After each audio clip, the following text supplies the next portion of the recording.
Big boss season 7 അവസാനിക്കാൻ ഇനി ഒരു നാൾ മാത്രം ബാക്കി നിൽക്കെ ആരാകും കപ്പ് ഉയർത്തുക എന്നാണ് ആകാംക്ഷയിലാണ് പ്രേക്ഷകരും മത്സരാർത്ഥികളും. ഇതിനിടയിൽ ബിഗ് ബോസിൽ ഏറ്റവും കൂടുതൽ പ്രതിഫലം വാങ്ങിയ മത്സരാർത്ഥികളെക്കുറിച്ചുള്ള ചർച്ചയാണ് നടക്കുന്നത്.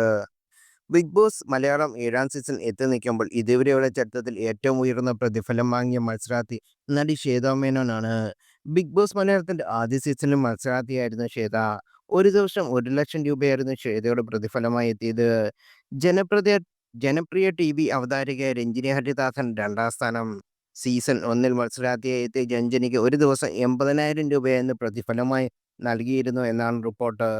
ബഡായി ബംഗ്ലാവിൽ മലയാളിക്ക് ഏറെ സുപരിചിതയായ നടിയും അവതാരകയുമായ ആര്യയ്ക്ക് പ്രതിദിനം 40,000 മുതൽ 50,000 രൂപ വരെയായിരുന്നു പ്രതിഫലം.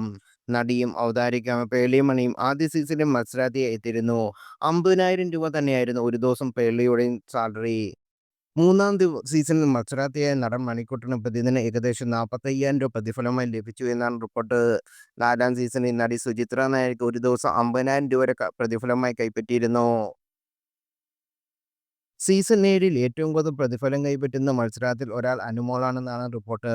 പ്രതിദിനം 50,000 രൂപയിൽ കൂടുതലാണ് അനുമോൾ പ്രതിഫലമായി കൈപ്പറ്റുന്നത്. എന്നാൽ ഇത്തവണ വീക്കെൻഡ് സാലറിയാണെന്ന് റിപ്പോർട്ടുണ്ട്.